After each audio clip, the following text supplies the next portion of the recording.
INS Vikrant Bharat का पहला स्वदेशी विमान वाहक पोत अब और शक्तिशाली और बहुत खतरनाक हो रहा है।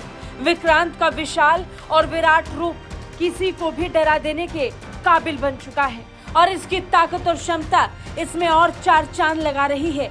ये उम्मीद से बढ़कर खतरनाक बन रहा है।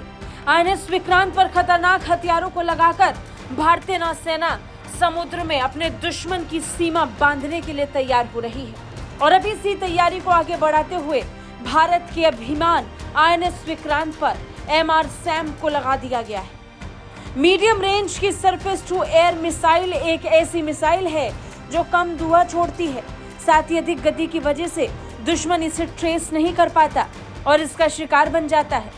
विक्रांत एयरक्राफ्ट कैरियर पर पहले से ही बराक 8 और ब्रह्मोस मिसाइलों के तैनात होने की खबर है। इसके अलावा इस मिसाइल की तैनाती से इस युद्धपोत की ताकत जाहिर तौर पर अब और ज्यादा बढ़ जाने वाली है।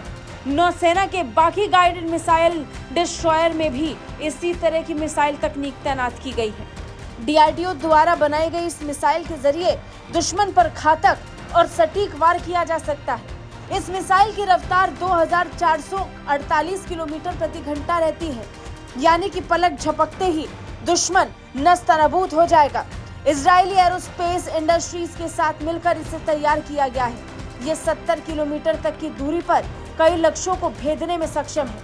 मिसाइल टर्मिनल चरण के दौरान उच्च गतिशीलता प्राप्त करने के लिए स्वदेशी रूप से विकसित रॉकेट मोटर और नियंत्रण प्रणाली द्वारा संचालित है। एमआर सैम मिसाइल में नई बात यह है कि ये रेडियो फ्रीक्वेंसी सीकर, यानी दुश्मन का यान अगर चकमा देने के लिए सिर्फ रेडियो को उपयोग कर रहा है तो भी ये उसे मार गिराएगी। इसकी गति है 680 मीटर प्रति सेकंड, यानी 2448 किलोमीटर पर आवर। इसकी गति इसे बेहद घातक बनाती है। एमआर सैम का वजन करीब 275 किलोग्राम होता है, लंबाई 4.5 मीटर और व्यास 0.45 मीटर होता है। इस मिसाइल पर 60 किलोग्राम वॉरहेड यानी हथियार लोड किया जा सकता है। ये 2 स्टेज की मिसाइल है जो लॉन्च होने के बाद धुआं कम छोड़ती है। इस समय केंद्र सरकार डिफेंस के क्षेत्र में आत्मनिर्भर होना चाहती है। पिछले कुछ सालों में इस दिशा में तेजी से कदम भी बढ़ाए गए और सफलता भी मिली। प्रधानमंत्री नरेंद्र मोदी खुद कई मौकों पर कह चुके हैं कि भारत में बने हथियार जब सेना के जवाब के इस्तेमाल के तौर पर किया जाएगा तो उनका आत्मविश्वास अलग स्तर का रहेगा। ब्यूरो रिपोर्ट, भारत तक।